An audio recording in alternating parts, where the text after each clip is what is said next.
discussing naturalistic teaching strategies. And feel free to stop me anywhere along the presentation if anything is unclear or if I'm going too fast, if you have any questions. Today we're going to be discussing incidental teaching, the natural language paradigm, pivotal response training, and the manned model approach. Keep in mind that some of these strategies, all of these strategies actually, sound very similar to one another. However, there are some differences, and those differences are what make it more appropriate to use one strategy versus another one for your client, depending also on the environment you're teaching in. Some of the characteristics of naturalistic teaching are that it occurs in the natural environment. Natural environment is key for naturalistic teaching. It's in the word, it's natural. You use whatever is around the child. And that's what we do here at Proof Positive. The pace is determined by the child. This doesn't mean that the child decides when he's done with an activity and when he wants to pick up another one. This doesn't mean that the child gets to decide what they want to do and what they don't want to do. Think about this more as an example of you arriving to session and the child is playing with Barbie dolls, or the child is playing with Play-Doh or trains. And what you would do is the child's already engaged in that preferred activity most likely, so you join in and you start implementing some of those programs that child has and use whatever activity they're playing to target those goals. Generalization and maintenance are integrated into intervention. Naturalistic teaching is used because it's easier for children to generalize the skills because you teach in multiple environments and you teach in the environments that are natural. Going out to the community, that's a natural thing that many people do. Being home, that's a natural thing people do. Going to the park, things like that. Naturalistic teaching strategies can be used for children who are verbal as well as for children who are nonverbal. Sometimes people will think that if the child is nonverbal, they need extreme structure and they need to be seated at a table and they need to be kind of drilled, and that's not true at all. All people learn better in the natural environment, especially the children that we work with. Naturalistic teaching strategies capitalize on motivation. What this means is we use whatever the child's MO is. So if that child is not motivated to request for something, to mand, if he or she is not motivated enough to engage in an activity, they're not going to do it. So we really use their motivation and their desire when using and implementing naturalistic teaching strategies. So these are some of the differences between naturalistic teaching versus structured teaching. So let's go through them, and these are kind of side-by-sides that you can see the slight differences in each one of the teaching strategies. For naturalistic teaching, the reinforcement is functional and meaningful when related to the reinforced behavior. Whereas in a highly structured setting, let's think about a child sitting at a table, the reinforcement doesn't have to be related to the teaching activity. So an example of this is, let's say you have a child, we're going to talk about the highly structured. We have a child sitting at the table and you are working on colors. And the goal is for the child to receptively identify the color green.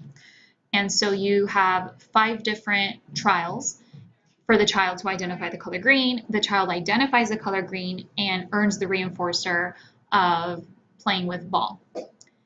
That reinforcer had nothing to do with the color green. It had nothing to do with him working on getting this new skill in receptive language to identify the color green.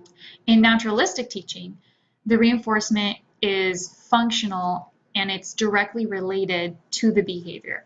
This example would be, let's say you are standing in the kitchen, and this example that I'm going to talk about now will come up again later. You're in the kitchen and the child reaches for a box of cookies. So you prompt the child to mand for cookie with 1 word, 2 word, 3 word, depending on the level the child is at. and the child independently and appropriately mans for cookie. You give the child a cookie. The reinforcement is the cookie. So it's directly related to the behavior that the child just engaged in. Activities are chosen by the child in the naturalistic teaching strategy, and in a highly structured strategy, the activities are chosen by the clinician. Think about the example I just gave.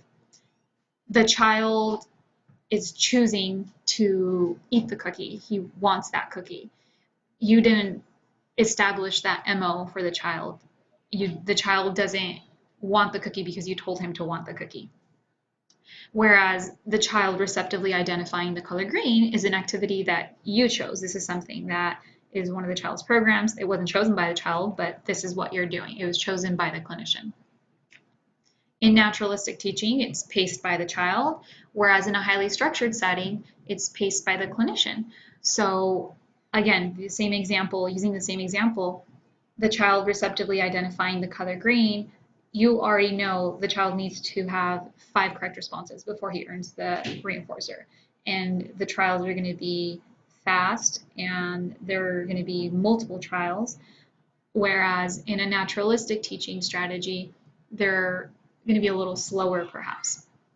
There are fewer trials in natural teaching strategies, and there are mass trials. Think about DTT for mass trials. In naturalistic teaching strategies, it's the naturally occurring setting that you teach in. And highly structured, it occurs while seated with minimal distractions. So I don't know if anybody here uses DTT in their sessions, but perhaps you do. A lot of the times we program for children when they lack the skill. So some of our kids don't lack the skill, it's more of a compliance issue. But when they lack the skill, we really want to teach them this skill. And so we need to make sure that there are no distractions around. So that's when it would be appropriate to have them sit at the table or off in a corner on the floor and have them work using these flashcards or different stimuli depending on what it is that you're working on. So it's a lot more structured. We're going to start talking about our very first strategy, and this is incidental teaching. So off to the right, you see this visual that says wrap R. Think about this when implementing incidental teaching. And you already do this, again, and you probably don't even realize that this is what you've been implementing during session, or perhaps you did and maybe you just didn't know it was called incidental teaching. The W stands for watch. You watch for an initiation from the client. You remove the desired item because you want them to man. That MO is established. A is for ask. You ask for the correct response. This perhaps may be prompted. You pause for a response. Allow the child to give you the response that you're looking for. And R is for reward. This is the reinforcement. You reward them with praise and access to the tangible. Incidental teaching involves creating an environment in which the child's interests are fostered and one in which the child can be motivated. That word, motivation, is going to keep coming up today. We work off of the child's motivation with naturalistic teaching strategies. The environment is arranged to attract the child to a desired item and or activity. With incidental teaching, think about when you're in your client's home, we don't seclude them typically. Even if they are sitting at a table where it's more structured, there are multiple things going on around their environment. We're in their home, there's perhaps the TV's on in another room and they can hear it, or within that same room, there's multiple toys that they could potentially have access to. So they have all of these things that are going to attract them. The child initiates the teaching process by indicating an interest in an item. The clinician uses the child's initiation as an opportunity to prompt an elaboration. The child's correct response results in a confirming response. So I'm going to go over some of the examples of incidental teaching, and some of the examples I'm going to talk about are things and programs that you might be working on now with your kids. Billy is standing near the kitchen counter reaching over for a box of cookies. You see that? Walk over and wait for Billy to ask for the cookies. He doesn't say anything. You ask him, "What do you want?" Billy points to the cookies. You ask, "What is that?"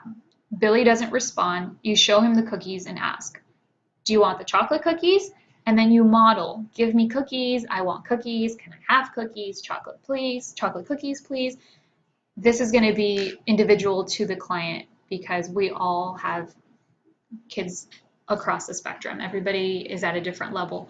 So think about if your client is only mandating using one-word utterances, don't expect that the child give you a 3 to 4 word utterance in order for you to reinforce him or her with a cookie. So Billy is learning to dress himself. Billy and his mom are engaged in a dressing activity. Billy says to his mom, I need help. This is the initiation.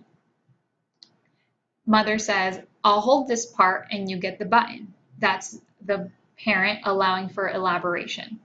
So Billy pulls on the button. That's Billy's response.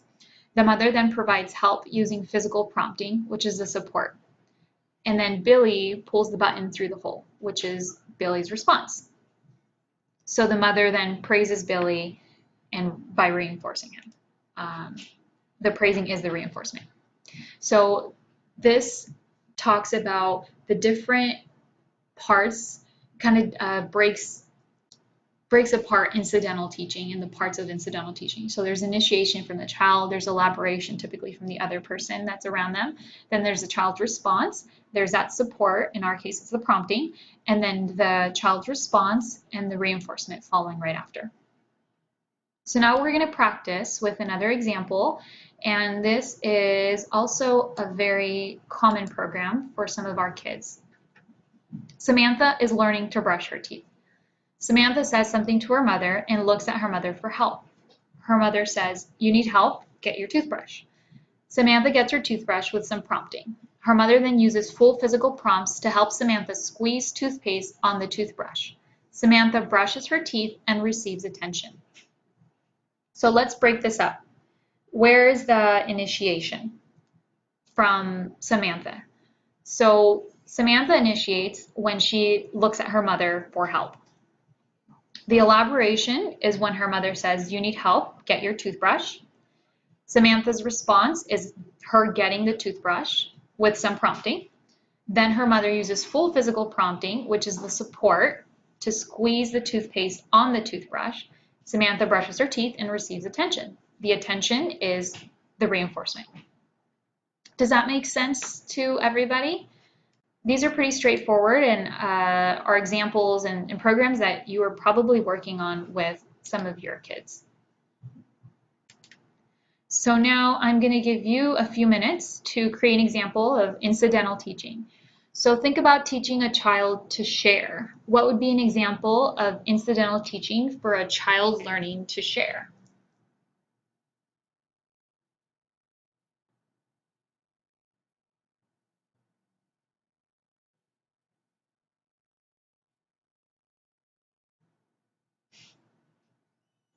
Okay, so I'm going to read this example that somebody came up with. This one is a child who is learning to share using a Power Ranger set of toys.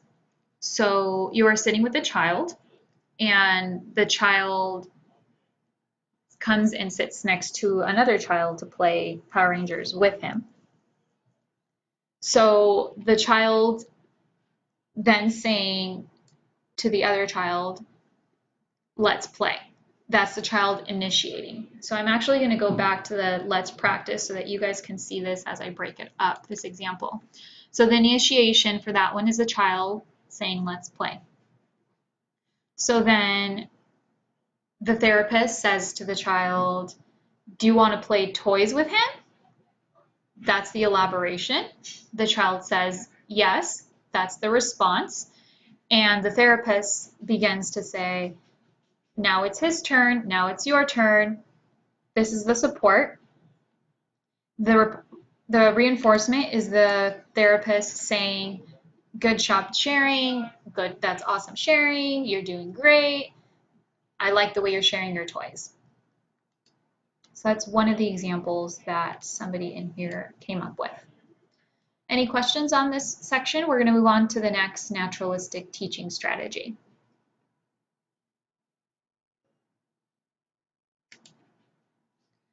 The next one we're talking about is the natural language paradigm. The natural language paradigm is a teaching approach that targets verbal language acquisition for children with severe language deficits associated with autism. And this guy right here is Kegel, and he is the founder of NLP. The natural language paradigm uses turn-taking. It focuses on shared control, shared attention, and natural consequences in the context of functional language interactions. The natural language paradigm promotes generalization of language.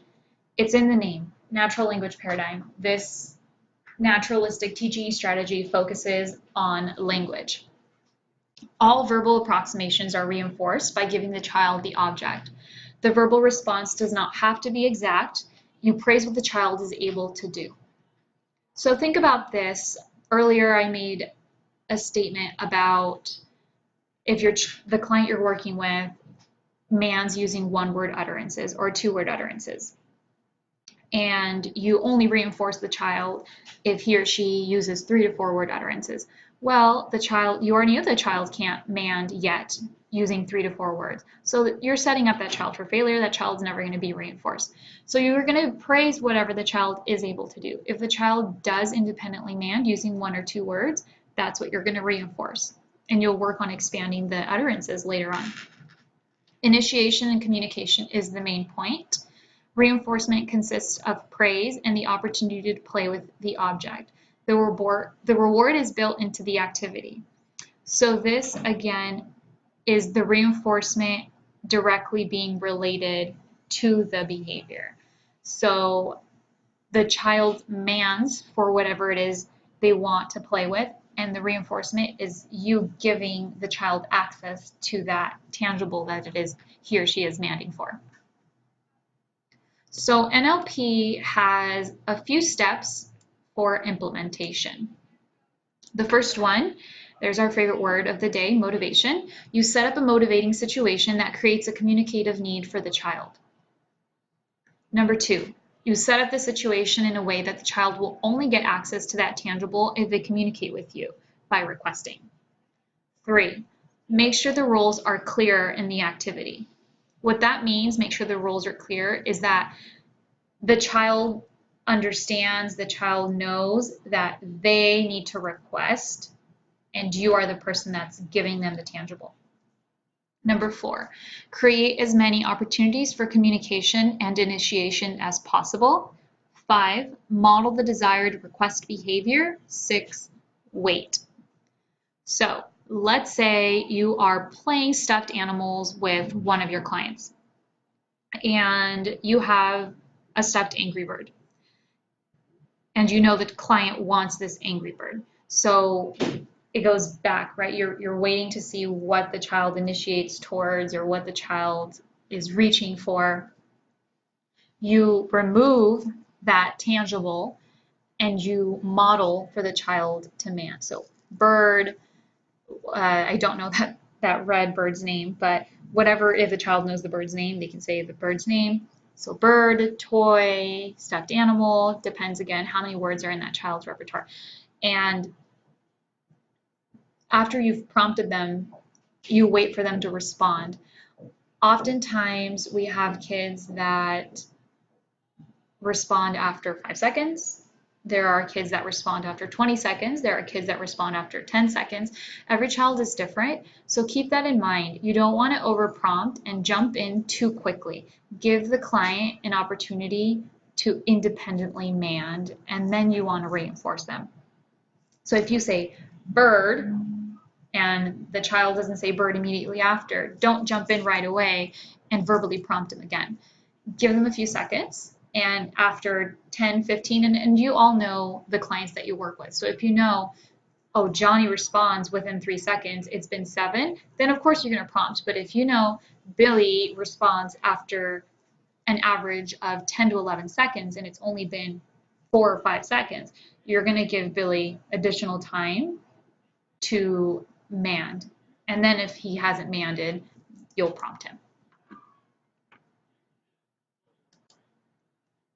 The natural language paradigm examples are, again, things that you might have already done with your clients. You play with an object while talking about the object and have the child imitate. This is great for functional play skills as well, because oftentimes some of the clients that we have don't have any play skills. They don't play with things functionally.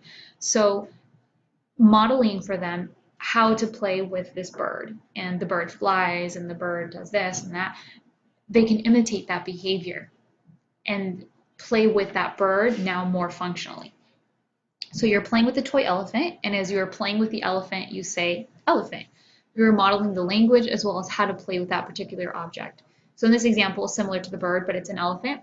You're going to take the elephant. As you're playing with the elephant, you're modeling for the child how to play appropriately, and you're saying elephant, I'm an elephant, elephant, so that the child has exposure to not only the auditory of the word elephant, but the visual of how you're functionally playing with the toy.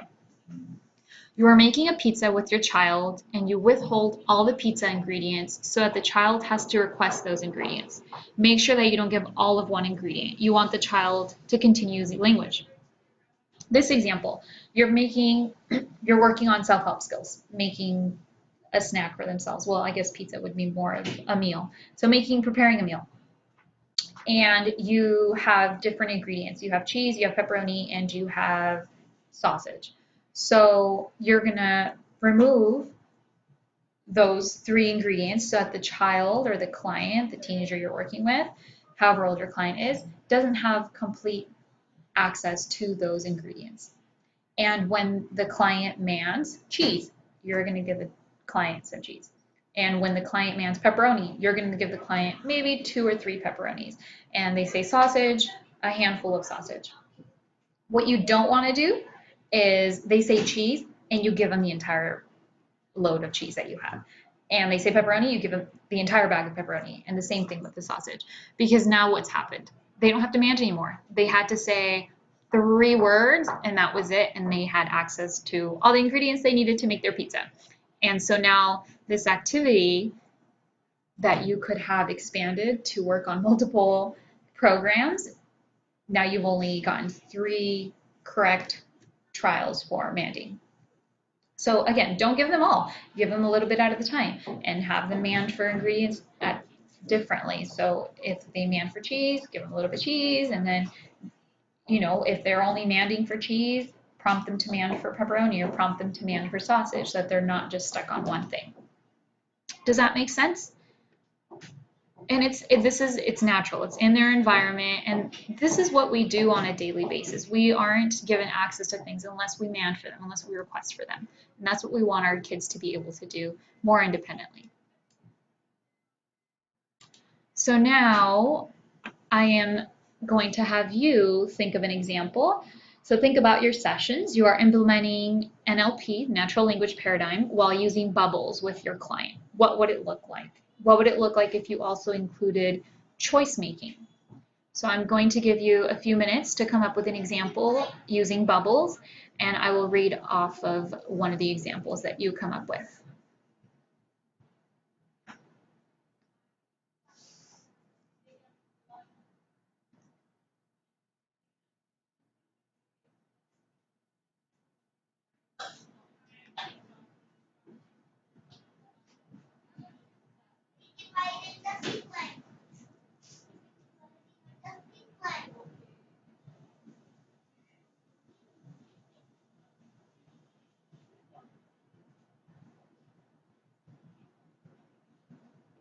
Okay, so I have an example here. So this person started off with the choice making part. So you would have the child make a choice between bubbles and reading a book. So you present the 2 different activities to the child and ask, which one do you want first? What do you want to play with? And those are both appropriate questions.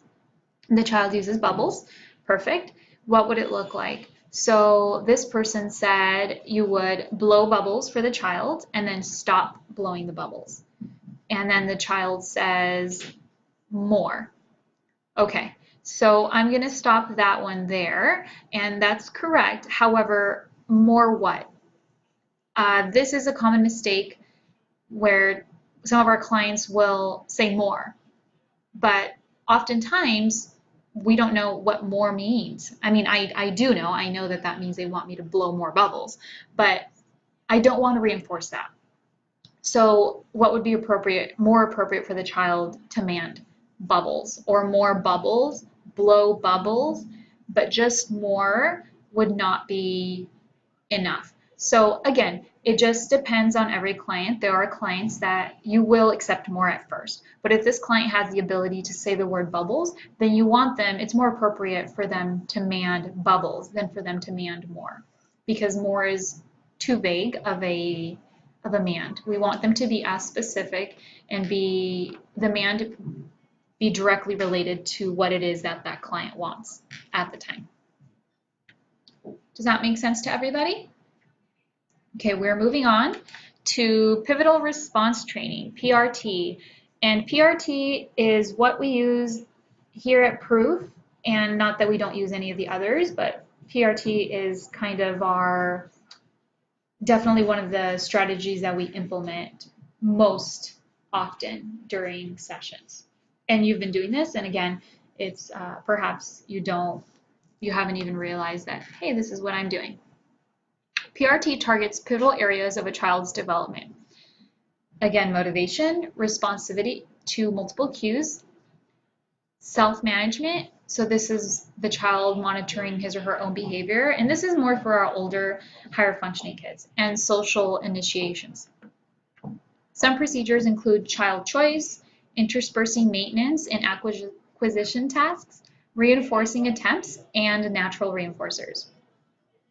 PRT focuses on individualized intervention, increasing motivation, and parent education. So we have parent consultation here because that's part of PRT. We want everybody to be involved. If we don't have the parents buy into this therapy, the child's not going to make as much progress because the parents are the ones that are with the child the most in the natural environment. So we want our parents to know how to implement the appropriate ABA strategies for their child, with their child, so that their child can make the most progress and so that the child can become as independent as possible. It's implemented in the natural environment, and the purpose is to teach language skills, decrease behaviors, increase social communication, and academic skills. So this is play-based, and the child takes the lead. The reinforcer is natural and is directly related to the task. Earlier in the PowerPoint, it was mentioned, an example was mentioned about the child playing with toys when you arrive to session. It is appropriate to play, and there are so many things you can work on with one activity, with one toy. I'm going to give you an example. Let's say you are building Legos with one of your clients that loves Legos, and you purposely withhold some of those Lego pieces. What can you teach during that activity? You can work on sharing, you can work on turn taking, you can work on manding, you can work on waiting, you can work on tolerating no. And so PRT targets everything. And a lot of our children have some of these programs in place because tolerating no and taking turns and waiting cause behaviors. So PRT kind of encompasses all of those different areas. How to implement PRT. So this has also 5 steps similar to NLP. You identify the desired behaviors. This needs to be a behavior that is measurable and objective. So this is something that you can see and account for. It's not something that you think. Stay away from mentalistic ideas. I think the child feels this way, or the child knows this. We can't measure whether or not. It needs to be measurable and objective. You identify the reinforcers. So what reinforces the child? Every one of our kids is different, and you all on your cases know all of your kids better than the person sitting next to you knows your child. So what motivates your child? What will that child work for? What's reinforcing? You select a self-monitoring device. As mentioned earlier, this is more for some of the older kids that we work with and some of the higher functioning kids that we work with. So I'm going to give an example of a monitoring device using a point system that was implemented for a case I was on. This child had behaviors, they had decreased significantly, and the client was getting to the point where they were starting to kind of reflect, oh, I didn't get this because I did this. And that's great. That's amazing that he was at that level. And so what we did is we implemented a point system. And at the end of the day, he gave himself a letter grade. So we did A, B, C, D, or F because that's what's most familiar to him. That's what's used at school. And we used points. So him having 10 points, 9 to 10 points meant he got an A. And him having 8 points meant he got a B, 7, a C, similar to school. And so we made a list for him, and this is what 9 to 10 points behavior looks like. This is what 8-point behavior looks like. And at the end of the day, he would go up and say, okay, I got an A for a day, and he would get access to whatever the reinforcer was. And also there was part of his point system was that if he got anything lower than 6 or lower, he didn't have access to the reinforcer. And so this was great for him, and it worked well because he was able to self-monitor using this device. And he was able to do number 4, self-monitor. And we teach some of our kids to self-monitor their own behavior.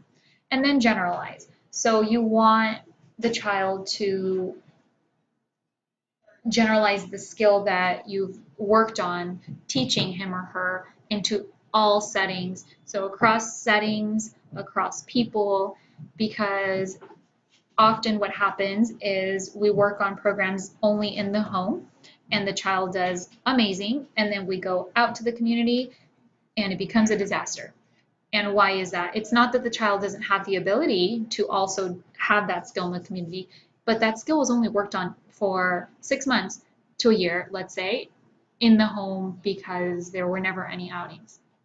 So you want to have those opportunities for the child to go out to the community or even different areas in the home. If you usually have your session in the kid's bedroom, have your session in the dining room, have your session in a different room in the home, have your session in the garage, have your session in the backyard, just so that this child generalizes these skills across environments and across people. And this is where you have to think about the parent involvement, and PRT definitely talks about parent education. If the child does something great with you and definitely has mastered a skill, but then when parents go to work on the same skill with the child appears to have lost that skill or not have that skill anymore. It's not that that skill isn't there anymore, but the child's not generalizing across individuals. And so you want to have parents implement the same strategies, parent work on similar goals with the client when you're there, when you're not there, so that this client does generalize with multiple people and again in different environments, different settings. So these are some examples of PRT. You arrive to session and start with a game of bingo. You ask the child what color marker they want to use. The child has the power of choice making. So the child says, I want to use the red marker. Great. And that's appropriate. They demanded. They used a full sentence. And my kid, I'm thinking about a kid, okay, that kid for sure has that ability, and it was great. You take out a box of blocks for your child. The child says open, and you open the box. You begin to build with the blocks while saying blocks. The child then begins to request for blocks. So we talked a little bit about this. This kind of sounds like another one if you guys are thinking about it. And think about the example with the elephant. You're playing with the elephant, you're modeling how to play with the elephant, and you're saying the word elephant. This is kind of similar. So the child says blocks, and you give him the blocks, and because you've modeled for the child how to play with the blocks, now the child is appropriately building with the blocks, and they're constantly demanding for blocks. And you open the box, You take another one out, you close the box, and the child mans for open, so that you open the box and they man blocks, you give them blocks. There's a lot of opportunities for language with PRT as well.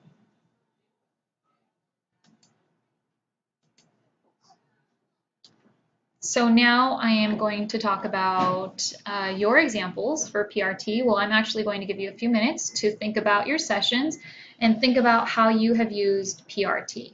And then we will go on to the manned model approach, which will be the last teaching strategy we'll be talking about for today.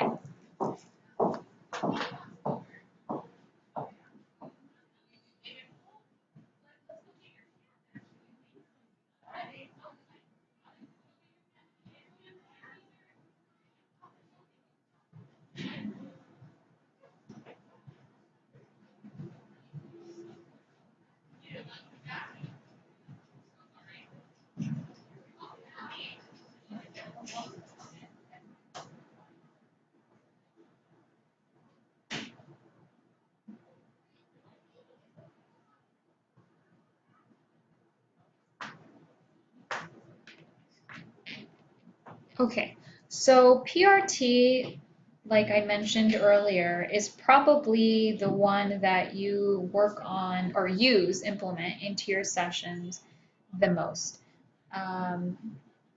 So I'm sure you're thinking about your sessions, and almost everything that you do in your sessions, for the most part, uses PRT. So now we're going to go on to the manned model approach, and this is going to be the last teaching strategy we're going to talk about for today. The manned model approach is an extension of incidental teaching. So this involves the clinician modeling and/or requesting a response from the child. The clinician focuses on the child's interests and models the correct verbalization. The interests are bubbles, the clinician verbalizes, those are bubbles. If the child makes the correct verbal response, the child is then praised and reinforced with the object of interest. A good way to remember the manned model approach is to think about it using this little quote down here. You want it, you say it, and you get it. So the child wants the bubbles, they say bubbles, and they get the bubbles. So we do this with manding all of the time. So again, think about it. Think about the manned model approach similar to the natural language paradigm, and you're going to reinforce whatever it is that the child can do. So if the child says more and your supervisor has instructed you to count that as a correct response and reinforce that, then when the child says more, when you're playing with bubbles, you're blowing bubbles, you're going to blow more bubbles. The child makes more progress and the supervisor says, hey, we're not going to reinforce more anymore. The child now needs to say bubbles or more bubbles, depending on whatever you're instructed to do. So now when you're blowing bubbles and the child says more, you're not going to respond to that. You're not going to reinforce that. So you'll prompt the child to say more bubbles, bubbles, whatever it is the correct response you're looking for, and then they will get access to the bubbles. So how to implement the manned model approach? I kind of already talked about this. You use the child's motivation, our favorite word for the day, want it. The child wants the bubbles. The child wants the cookie. Whatever it is that the child wants, that's what he or she is motivated for. You model the desired response. Cookie, give me cookie, bubbles, blow bubbles, more. And then you reinforce the child. You give them access to the cookie. You blow more bubbles. You give them access to whatever it is that they're manning for. That one's pretty straightforward, very simple. And now we're going to talk about some examples of the manned model approach. So you arrive to session and the child goes toward his toy box and points to Candyland. You wait for the child to vocalize Candyland or game. If the child does not respond, you ask, what do you want? The child doesn't respond, you model the desired response, Candyland or game. And then you reinforce the child once he has engaged in the correct response. Another thing to think about before I go on to the next example, when implementing naturalistic teaching strategies, especially when it comes to manding. A common mistake that is made with manding, the child will mand, and then when they're reinforced, they're told, good job saying cookie, good job saying ball. We don't want to do that. You're going to say Candyland. That's what the child wants, Candyland. So you're not going to say Candyland, because then what happens with our kids that are echoic, who have echolalia? They will say Candyland. That's not a correct mand. That's not an appropriate mand. And that's not what we're going to count as correct. What we would count as correct is the word in isolation, Candyland. And so you model Candyland. Let's say the child is trying to pull the box, or he's pointing to the box of Candyland.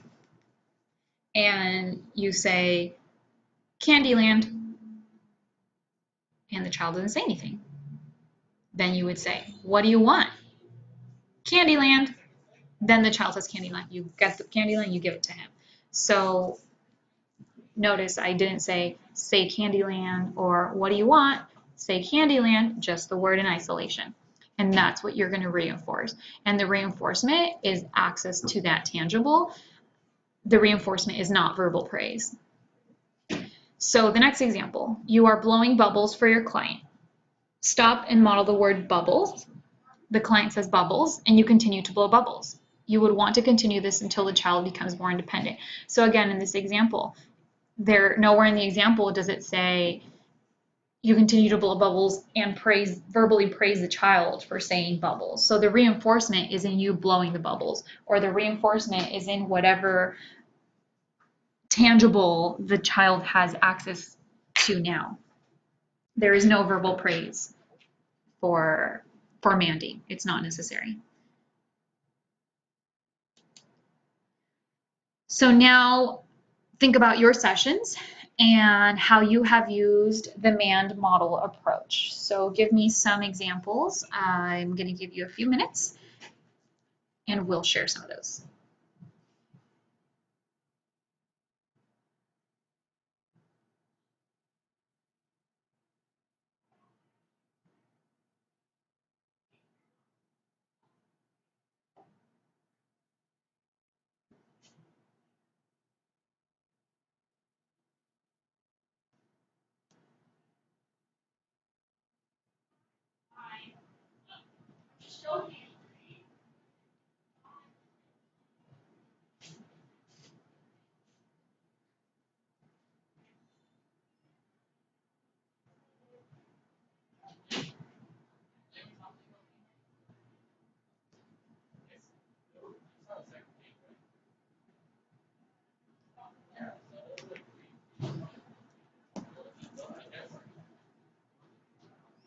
Okay, so I'm going to read two examples that some of you turned in. So the first one is you are sitting at a table playing Play-Doh with your client, and you withhold the Play-Doh. The child says Play-Doh, and you give them the ball of Play-Doh. Perfect, very simple. So again, in this example, it wasn't say Play-Doh or good job saying Play-Doh, it's just Play-Doh. Okay, now I'm going to go on to the next example. And this one is a child manding for a book.